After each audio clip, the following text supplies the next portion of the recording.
The first assignment is to draw the iconic Connects 4 building in Abu Dhabi.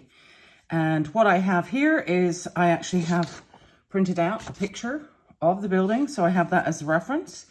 I actually have got a ruler so that I can measure how big my paper is, and that's to give me an idea about where to start. We're not actually going to use the ruler to help draw our guidelines. That's going to be done freehand, but it does give you an idea about how big your boxes are going to have, your first square is going to have to be. Now, my piece of paper is 22 centimeters or 21 centimeters high, wide. So I'm going to make each of my squares about 1.5 centimeters. So what I have done is I have a very sharp 2B pencil ready to go because I'm going to draw very, very lightly. So for reference, I'm going to take my ruler and I'm going to just measure 1.5 centimeters, which is there. And I am going to draw a 1.5 centimeter square box. And that's for to get my memory into the, okay, this is the size of box square I'm going to use as a reference. So it's getting your memory going. So we're going to start, well, I'm going to start near the bottom of the page because I'm going to start at the bottom and I'm going to draw a 1.5 centimeter using the box up here as an eye reference square. So now I have, for me, I'm going to, because everyone draws slightly differently, I'm actually going to use this as the grid line going up vertically. And this as the horizontal line. And so here we have, if I count again, 1, 2, 3, 4, 5, 6, 7, 8, 9, 10. I've got 10 boxes, so 10 of these. So I can just go with my telltales. 1, 2, 3, 4, 5, 6, 7, 8. I'm just about going to make it on the piece of paper. 9, 10. I'm going to have to start down here. Just squeeze it onto the paper. I'm going to have to make that the 10th row. 1, 2, 3, 4, 5, 6, 7, 8, 9, 10. Okay, so I'm going to go and make like that. So now I'm going to do the same on here. And I've got to, I'm counting across 1, 2, 3, 4, 5, 6, 7, 8, 9. 9 squares. 1, 2, 3, 4, 5, 6, 7, 8, 9. So there you go. That's how I've made my grid line. Everybody does things differently, and I can assure you, drawing something, trying to work out how to draw something when you're using PowerPoint is possibly the most awkward way to draw. So there you go. I've got the outline of my building by using a slightly different method. As I say, everybody is slightly different. But now I have my grid lines, so I can draw my squares. So having used that one square, I can go and take this, and sometimes changing the position of your paper to make it easier to draw. For instance, it's very hard to draw your pencil line upwards, but it's much easier to draw across the page. Of course, if you're left-handed, you'd be going in a different direction. I don't know, I haven't asked you how many of you are left-handed. My youngest daughter's left-handed. So you keep going like this.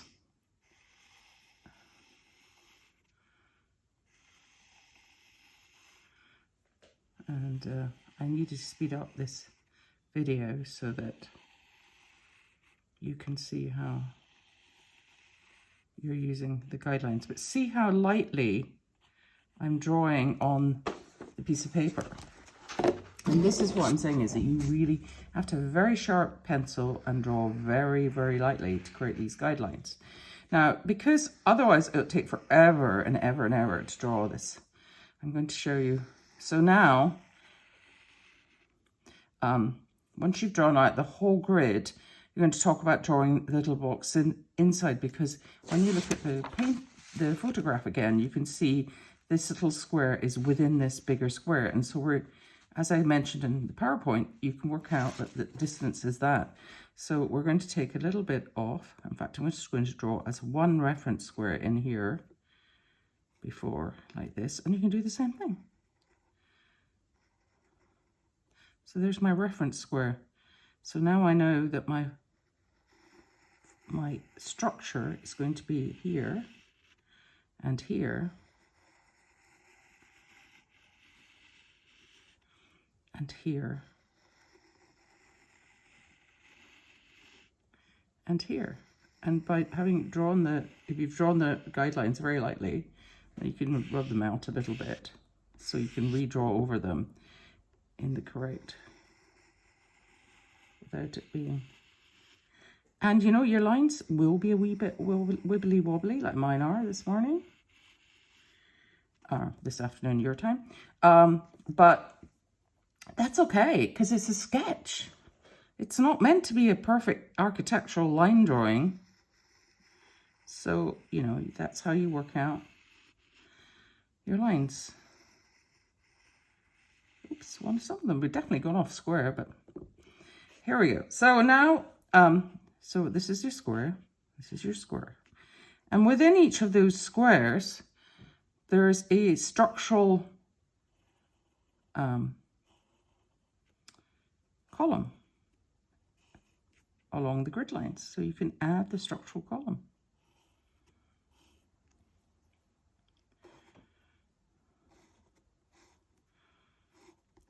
And then I'm doing this, speeding this up greatly because I haven't got time to draw the whole building. I'll do that while we're in the class. Now you draw the circle in the middle. Right? So there's a circle in the middle, which is the panel. And then the bit behind the panel, and then there's a window over here. And this bit sticks a bit further out. So we're going to do another guideline, and we know that stops at the top story. So there you are. So you can work out, use guidelines in many, many different ways. But what you've done is you've analyzed the guidelines before, the guidelines that you need to use before you start the drawing, so that A, the drawing fits on your piece of paper. That's always a good idea. It's very annoying when you suddenly find you've got to go off into another piece of paper. And then you can start drawing. So this one has a circle in here, and there is no column on the outside. That's, oh, because it's made of concrete. Is it made of concrete? I don't know. If I was in Abu Dhabi, I'd go back and look at the building. So you have another one here, another one here. This is solid all the way out to here. You can see you can see the floor grid. And so I'm going to rub this piece out here. And then when you actually look at the building, here, the window comes in. The window's recessed here a little bit. There's a little window here. But this would all be, if you imagine the sun is coming from, it's in the evening, so it's coming from the west. This would be in shadow, wouldn't it? And this is a window, so it's going to be shaded. And this bit's in shadow too. This bit's going to be in shadow. Here and here. And they actually stick out, the little concrete columns stick out a tiny bit up if you look at the photograph. So there'll be a little shadow underneath them. This isn't shadow because this is, not because it is on the other side, it's because it's recessed. So what happens is, because of that, you really read these vertical elements. So, and then you can shade the circles, and the circles are quite interesting because they actually are in dark. Some are darker than the other ones. They must have still got exposed balconies, or they're designed slightly differently. But then you can shade them like that. And you can continue rendering this drawing. Now, this is assignment 1, and the idea is that we won't finish all this drawing in class because there's just not enough time. What we will do is that we will come back, and you'll come back and finish it in this homework. And of course, there's the bottom bit here of the building. And as I say, I'm just about going to run out of room. So that's the bottom part of the building, and then that's almost all going to be in shadow because, of course, that's all shaded here. So, but what the architect has done is there's definitely a recessed part here when you look at the drawing. I don't think anyone knows who's designed this building, by the way. I know that the professors over at Sheikh Zayed University, Marco Souza and Nina Ahmed, have done some research papers on this with their students. So this is an actually quite important building in Abu Dhabi. It's behind Electra Street, if you don't know. So you just keep working on it. But obviously it's much better to do the whole thing. And every single time you're drawing and you're practicing your squares and your circles and your guidelines. And the top part, if you look at the photograph here, up here, you can see it's 1, 2, 3, 4, 5. So you know exactly where to put it. The grid lines of the building help you know that it's 5. So it's going to be in here. And as we're drawing this in elevation, it's going to be about the same height as the other ones. And then remember this one, the rooftop of the building has an extra piece on the top. So it's a little plinth. So it will be like that. Okay, so that's how I've started off drawing. You can pull it in a bit closer. You can see drawing the Connect 4 building.